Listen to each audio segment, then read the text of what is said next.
Welcome back to my channel, everybody. I'm going to be talking about my Friday Night SmackDown review. Make sure you hit the like button and subscribe. It started off with a car crash. Drew McIntyre crashed into Kenny's car because when he did Extreme Rules, I liked it. So, it was a nice way to say that, one, Drew is angry about what happened at Extreme Rules. Two, the rivalry's continuing. And three, Drew McIntyre caused the car crash because afterwards he got up, beat his ass. He was gonna smash from the car, but then that's when people stepped in. So that was just plain and simple. So they are definitely gonna go into this for Crown Jewel, and Drew McIntyre is going to win. Okay. Then we had Sami Zayn versus Kofi Kingston. Good match, 5 stars. Sami Zayn won. I think definitely they're thinking about doing the Usos versus the New Day for Crown Jewel, because the Usos, the New Day keeps bringing up their 480-day title reign, and the Usos is 456 day in their title reign. So I can definitely see them doing that rivalry, and that'd be perfect. And then we had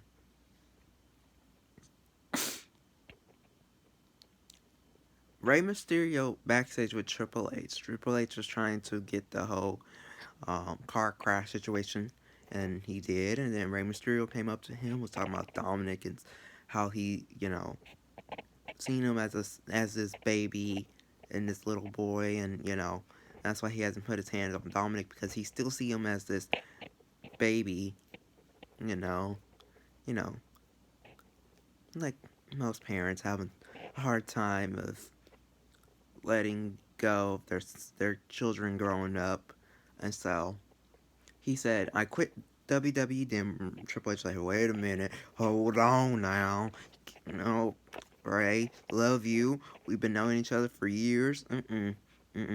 Let's talk this out. Come on." So Triple H made the smart decision, you know, because he loved Rey Mysterio. He did not want him to quit because they've been working together. They've been friends for a long time. So he's a parent, and so from parent to parent, they understand. And like I said, they've been friends for a long time. They've been working with each other for a long time. So, when you work somebody for a long time, or you've been knowing somebody, and then especially when parents, it's like, I don't know what this called, parent thing, where parent understands one parent. So they talk this out. So I get, because Triple H has kids, and I guess he'll probably do the same thing. And he has girls. And so, probably going to be the same way. So he understands. So empathy, understanding, you know. So yeah, he did that.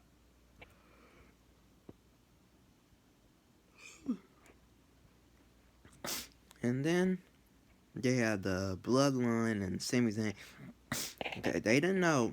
Okay, the Bloodline did not see not Jimmy, Jay Uso, Jay Uso, get the win over Kofi Kingston. They didn't see that.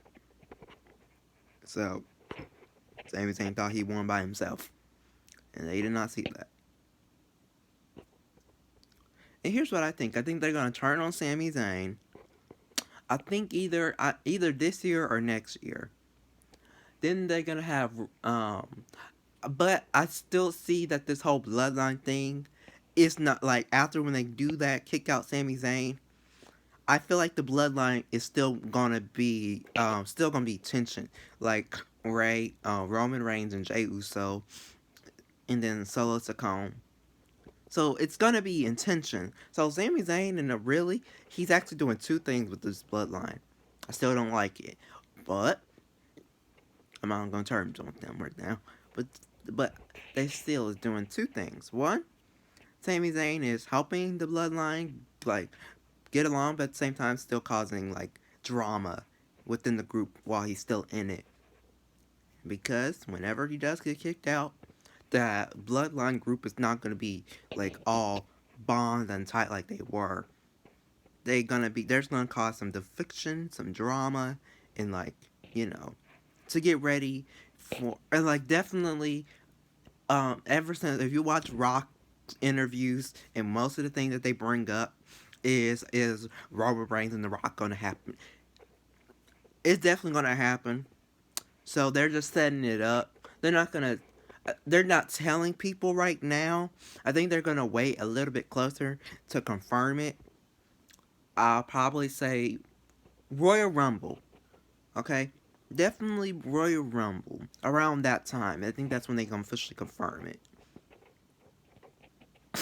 So, but the Roman Reigns and The Rock, I say it's a 99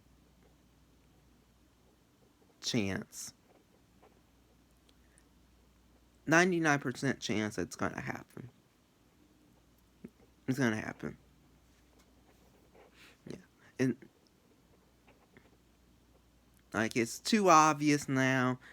The Rock has says it in every interview because that's what all the interviewers bring up. So it's obvious that it's going to happen. So whenever this is going to happen, because here's the thing: when they do kick out Sami Zayn, and when a future down the line, the Usos are going to get their titles taken away.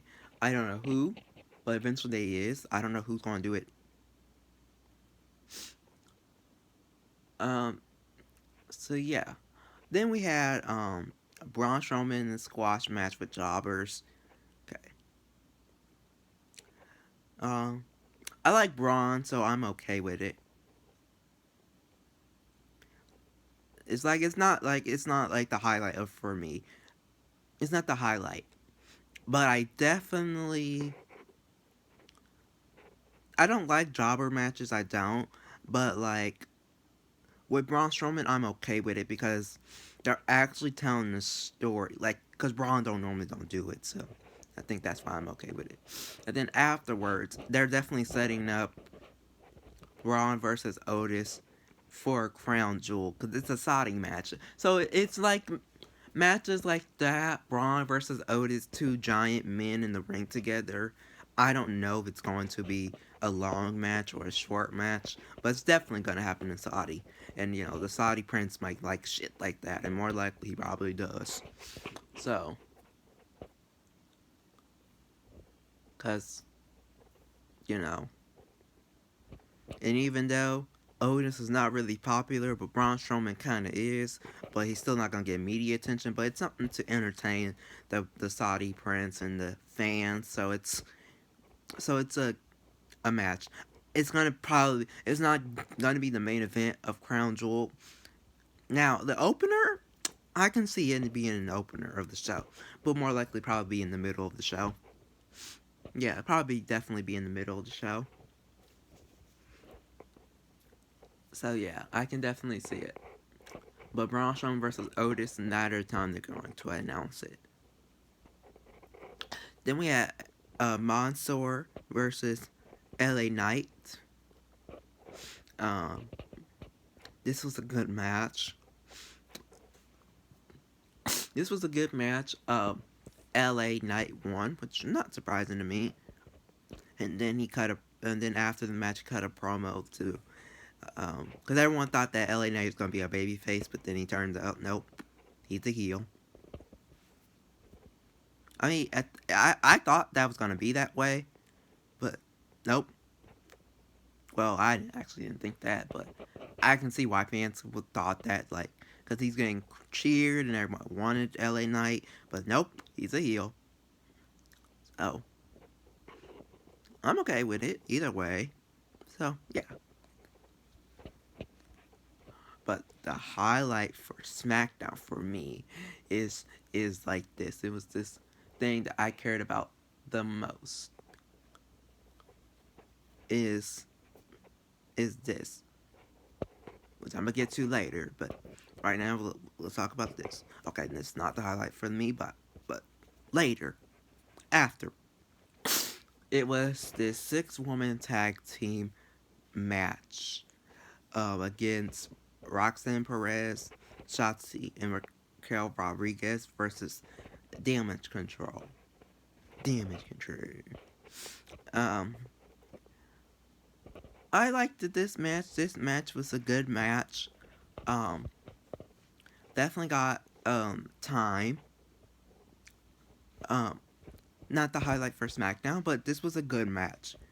Um, this definitely showed Roxanne Perez more than it did with Shotzi and Raquel. This match was more about showcasing Roxy Perez. Like, if she get called up to SmackDown, like officially for the main roster, she'd be ready. This is showcasing. This is mostly showcasing Roxanne Perez, um,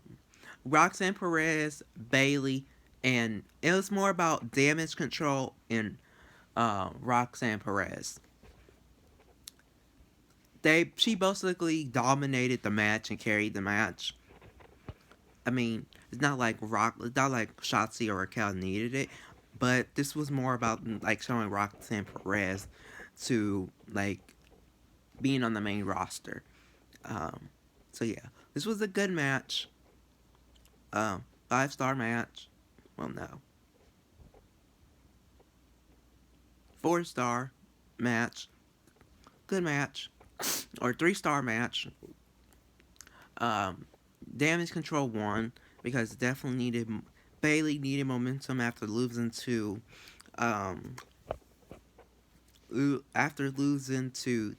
Candice LeRae after she literally whooped her ass and dominated that entire match, and then Candice LeRae won in that fluke victory. So yeah, guess this is building Bailey up, so to build up for Bianca versus Bailey for Crown Jewel for the Raw Women's Championship. So this is definitely needed a win. Definitely needed a win for Damage Control. Definitely needed it the most. Here is the highlight for SmackDown for me. Bunch of teasing, or I may be getting carried away with myself. Would do with this lucky bell. Because as we were being reminded what Legado del Fantasma had done last week to hit Row, Bray Wyatt's symbol flashed up on the screen. Now, I'm 99% sure we did this because he was going to feature in the closing segment. But after the video for the Saudi Arabia show, we then did go right into a recap of everything between Liv Morgan and Ronda Rousey. So because I'm a massive nerd, I like to go, oh my gosh, who's going to join the Wyatt Six? Actually, I've now come up with a complete idea for whatever that's going to be.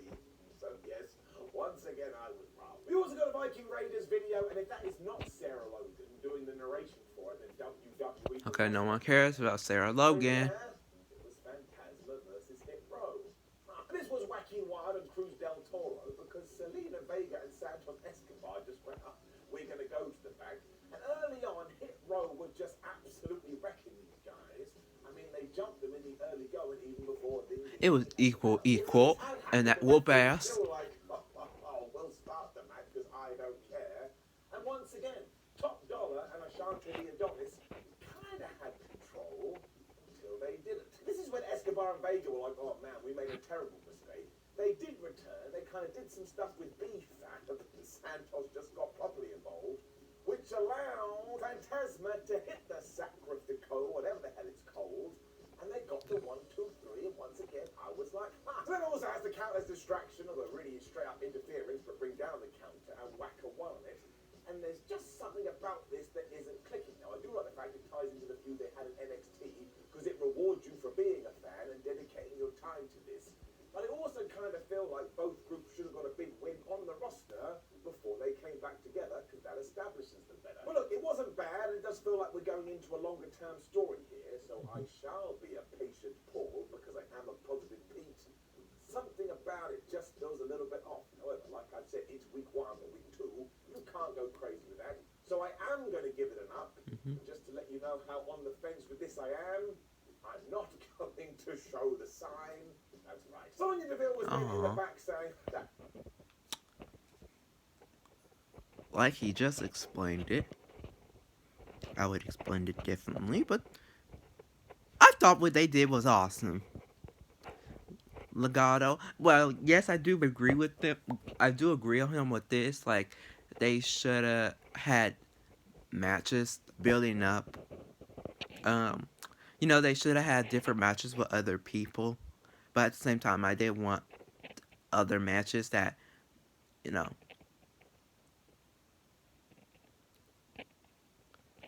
like, here's the thing with this. Here's what I. Now, yes, I do agree on him. Like, they should have had different matches with, like, different teams before they fought with each other, but then again, people would probably like, hey, didn't like Legado of Phantasma and Hit Row just attack them like that? And shouldn't get some retribution from it? And so I think this is what this match was. So I think this is just a way to build up Legado del Fantasma and Selena Vega as a group. And I think them waiting in the crowd was just their plan to strike. See, they're smart. They're highly intelligent thinkers, you know. You know, you have Selena Vega, the most intelligent person, and you team up with Santos Escobar, what their brain power can do together. Ooh, and then have Legato.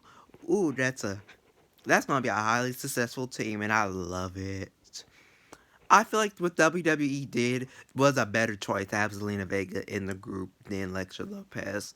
I'm not saying Elektra Lopez didn't do anything for the group, but you can definitely tell that with Zelina Vega and then Santos Escobar, because it kind of reminds you of that Andrade and Zelina Vega field, and that's basically what I'm getting from this group. So I think WWE made a better choice when going with Zelina. So yeah, but in the future, maybe they're gonna have her. Maybe in the future they're gonna have Elektra Lopez back in the group. Maybe later in line they're gonna have a match with Selena Vega. But who knows? I like the group. I like what they're about. Their goals is really simple. It's just about building up their goals. And yeah, like I said, if WWE wants to do this, and they can really have the Santos dethrone Roman Reigns and have Legado, Raul Mendoza and Joaquin Wild to dethrone the Usos. That's a highly, that's a, that's a highly successful plan, and I feel like they can do that if they want to. I mean, I feel like they can, and I feel like that'd be a great idea, but I don't think so. But it's an idea. But yeah, that was the highlight for me. Just Legado on having Legado and Selena Vega on my TV. Like I don't care. Just have them on my TV weekly and just have them just keep fucking winning and dominating. Okay, like they do. Just let them dominate and win. Okay? Just that's all I care about. Just dominate and win. I'm happy. And then we're gonna get into this um Sonya Deville and Sonya Deville was getting interviewed. She was talking shit about Liv and talking about she wasn't like a good person to hold the SmackDown Women's Championship. Then Liv heard that and just started beating the shit out of her. And then she just went fucking Jeff Hardy mode. She got on this top of this crater thing and then jumped the fuck off. And like, damn, Liv, are you becoming the next Jeff Hardy? If Jeff Hardy was like heel, then that's what the shit he would be doing. I love it. And it's teasing that Liv Morgan is turning heel. And I like it. And if she turns heel, you can see she's turning into this sadistic, um, what's the word? Machiavellist? Or massive, I don't know, somebody who likes pain or something. So I like it. I love it. And then next week we're seeing Liv Morgan versus Sonya Deville. So yeah, I'm excited. And then here comes the main event match. Main event match. It's a fatal 4-way to see who's gonna be Gunther's next challenger for the Intercontinental Championship. This could be on SmackDown when the match happens, or it could be at Crown Jewel. But they wasn't sure on that. But it's definitely gonna be for Gunther's Intercontinental Championship. So it's Solo Sikoa, Ricochet, Sheamus, and then it's supposed to be Karen Cross, but then due to him being in a car crash, he wasn't medically cleared to compete. But who took his spot? The somebody who said he was gonna quit, and this was a better way. It was fucking Rey Mysterio. And better news, he's drafted to SmackDown. Great idea, love it. Here's why. One, Triple H is a awesome general manager or whatever he does.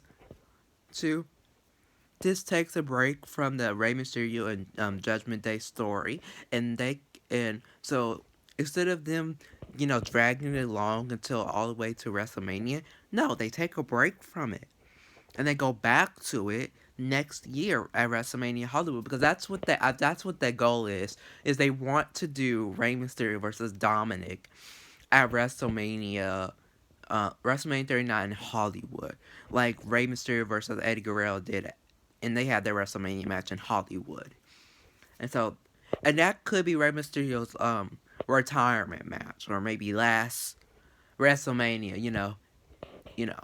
But before that, they have him go to SmackDown to have him fight all the Mexican Latino wrestlers that's on SmackDown, so he can have matches. He can have awesome matches um with Angel Garza. He can have awesome matches with Angel Garza and Rey Mysterio. I just said Alberto Carrillo versus Rey Mysterio. Raul Mendoza versus Rey Mysterio. Joaquin Wild versus Rey Mysterio. And then last but not least, Santos Escobar. All of these five guys wanted a match with Rey Mysterio. You know, and so this is a dream matches for them. And so they can all get to compete against one of the greatest Mexican luchador in WWE. So that's another reason. Because like I said, all the Mexican superstars are on SmackDown. Especially God of Death and Tasma.